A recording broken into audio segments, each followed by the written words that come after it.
Faizi kwa ishara. Na mtazamaji, Zuhura Ramahiga, mmoja wa wanafunzi 16 walioangamia kwenye mkasa wa moto katika shule ya upili ya wasichana ya Utumishi Academy huko Gilgil, amezikwa kwao katika kijiji cha Mkwakwani, kaunti ya Kwale. Na ni familia ya kwanza kukabidhiwa mwili wa mpendwa wao ili kumzika kuambatana na sheria za dini ya Kiislamu. Na familia hii inasisitiza haki ipatikane kwa walioangamia kwa kuchukuliwa hatua kali dhidi ya wahusika, ikisema haijapata msaada wa moja kwa moja kutoka kwa serikali. Na Lawrence Ng'ang'a alikuwepo, hii hapa taarifa yake. Wingu la huzuni na simanzi zilitanda katika kijiji cha Mkwakwani, eneo la Ukunda, kaunti ya Kwale, wakati wa mazishi ya Zuhura Ramahiga, mwanafunzi wa kidato cha 3 aliyeangamia katika mkasa wa moto katika shule ya upili ya wasichana ya Utumishi Girls Academy. Familia hii ndiyo ya kwanza kati ya 16 ya wanafunzi walioangamia kukabidhiwa mwili wa mwana wao kwa ibada ya mazishi kulingana na desturi ya dini ya Kiislamu. Mzazi hajatarajia kwamba mtoto wake anaenda shuleni kufariki. Anatarajia anaenda shuleni kuchukua mafanikio alete nyumbani. Na kama anaenda kufariki shuleni na serikali inajua ni nini kinachoendelea, basi ni kitu ambacho tunaona serikali ni kama haina viongozi.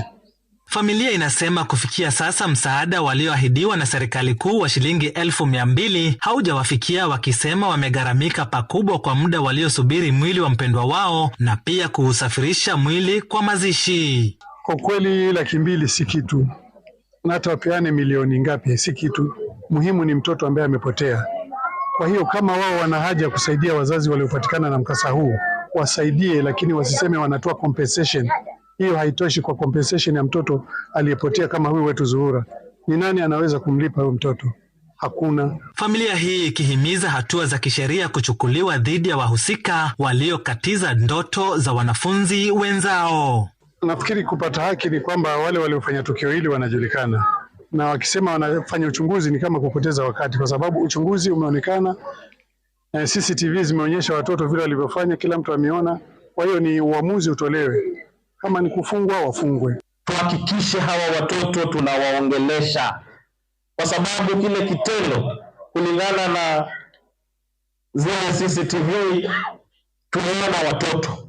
Sasa hatujui kama pia kuna mkono wa mtu mwingine, lakini ilionekana ni wale wanafunzi wenyewe wakitia moto. Kwa hiyo tunakemea vikali na tunataka hawa watoto 16 akiwemo dada Zuhura wapate haki yao, sheria ichukue mkondo. Uchunguzi kuhusu mkasa huo ungali unaendelea, hii leo maafisa wa upelelezi wakifika shuleni humo kuandikisha taarifa zaidi. Familia ya Zuhura ikiwa imempumzisha mwana wao, familia zingine 15 zitasubiri hadi misa ya wafu ya pamoja ifanyike ili wakabidhiwe miili ya watoto wao kwa mazishi. Lawrence Ng'ang'a, runinga ya Citizen.